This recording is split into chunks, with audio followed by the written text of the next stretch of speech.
ବିଛଣାରେ ଶୋଇକି ଏହି ଗୋଟିଏ ମନ୍ତ୍ର 3 ଥର ପଢ଼ି ଦିଅନ୍ତୁ।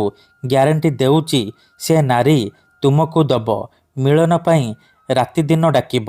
ହଁ ଫ୍ରେଣ୍ଡସ୍, ଆପଣ ସମସ୍ତଙ୍କର ଇଚ୍ଛା ଥିବ ସୁନ୍ଦରୀରୁ ସୁନ୍ଦରୀ ଝିଅକୁ ପଟେଇବା ପାଇଁ, ପଡ଼ିଶା ଘର ସୁନ୍ଦରୀ ଭାଉଜକୁ ପଟେଇବା ପାଇଁ, ତାଠାରୁ ନିଜର ମନ ମୁତାବକ କାମ ହାସଲ କରିବା ପାଇଁ।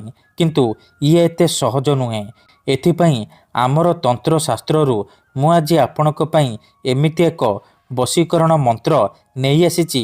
ଯଦି ଆପଣ ଏହି ମନ୍ତ୍ରକୁ ବିଛଣାରେ ଶୋଇକି ମାତ୍ର 3 ଥର ପଢ଼ିଦେଲେ, ଗ୍ୟାରେଣ୍ଟି ଦେଉଛି ସେ ଝିଅ ହେଉ ବା ବିବାହିତା ନାରୀ ଆପଣଙ୍କ ପ୍ରେମରେ ଦିବାନୀ ହେଇଯିବ, ଆପଣଙ୍କ ଆଡ଼କୁ ଆକର୍ଷିତ ହେବାକୁ ଲାଗିବ। ଯେପର୍ଯ୍ୟନ୍ତ ଆପଣଙ୍କ ପାଖକୁ ଆସିନି, ଆପଣଙ୍କ ସହିତ ସମ୍ପର୍କ ରଖିନି, ସିଏ ଗୋଟେ ମୁହୂର୍ତ୍ତ ବି ରହିପାରିବନି। ନମସ୍କାର ଫ୍ରେଣ୍ଡସ୍, ଓଡ଼ିଆ ଫଣ୍ଡା ଚ୍ୟାନେଲକୁ ଆପଣମାନଙ୍କୁ ସ୍ୱାଗତ। ଯଦି ଆପଣ କେଉଁ ଝିଅକୁ ମନେ ମନେ ଭଲ ପାଉଛନ୍ତି କିନ୍ତୁ ଯେତେ ଚେଷ୍ଟା କଲେ ମଧ୍ୟ ତାକୁ ପଟେଇ ପାରୁନାହାନ୍ତି, ତାକୁ ନିଜର ମନ କଥା କହିବାକୁ ଡରୁଛନ୍ତି, ଆଉ ଆପଣ ଚାହୁଁଛନ୍ତି କି ସେ ଝିଅ ନିଜେ ଆସି ଆପଣଙ୍କୁ ଭଲ ପାଉଛି ବୋଲି କହୁ, ତେବେ ବିଛଣାରେ ଶୋଇକି ଏହି ଗୋଟିଏ ମନ୍ତ୍ର 3 ଥର ପଢ଼ି ଦିଅନ୍ତୁ।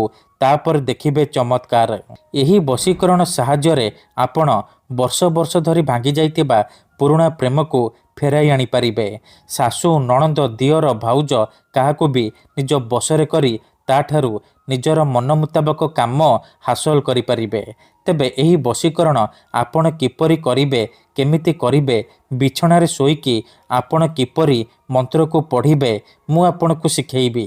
ସମ୍ପୂର୍ଣ୍ଣ ପ୍ରୟୋଗ ବିଧି ଠିକ୍ ଭାବରେ ଶିଖେଇବି। ଜାଣିବା ପାଇଁ ଭିଡ଼ିଓଟିକୁ ପୁରା ଧ୍ୟାନ ସହିତ ଶେଷ ପର୍ଯ୍ୟନ୍ତ ଦେଖନ୍ତୁ।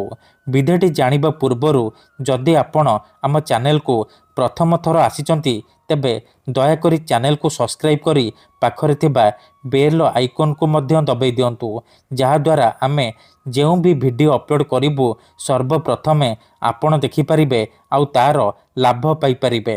ମନେ ରଖନ୍ତୁ, ଏହି ବଶୀକରଣ ବିଧିକୁ ଆପଣ କେଉଁ ବି ବାରରେ କରିପାରିବେ, କିନ୍ତୁ ଯେବେ ବି କରିବେ ରାତିରେ ଶୋଇବା ପୂର୍ବରୁ କରିବେ। ଭଲ ଭାବରେ ହାତ ଗୋଡ଼ ଧୋଇକି ଏହି ବଶୀକରଣ ଆରମ୍ଭ କରିବେ। ପ୍ରଥମେ ଆପଣ କ'ଣ କରିବେ, ଯେତେବେଳେ ଶୋଇବା ପାଇଁ ଯିବେ ନିଜ ବିଛଣା ଉପରେ ପୂର୍ବ ଦିଗକୁ ମୁଣ୍ଡ କରିକି ଶୋଇପଡ଼ିବେ। ତାପରେ ଆଖି ବନ୍ଦ କରିକି ସେଇ ଝିଅ ବା ନାରୀକୁ ମନେ ମନେ ଭାବିବେ, ତାର ମୁହଁକୁ ନିଜ ମନରେ ଭାବିବେ।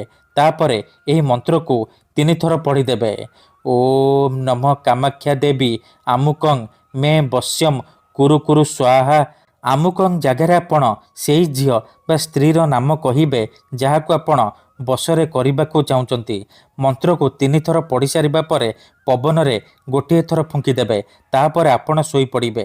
ଗ୍ୟାରେଣ୍ଟି ଦେଉଛି ଏତିକି କରିଦିଅନ୍ତୁ, ସେ ଝିଅ ବା ନାରୀ ଆପଣଙ୍କ ଆଡ଼କୁ ଆକର୍ଷିତ ହେବାକୁ ଲାଗିବ।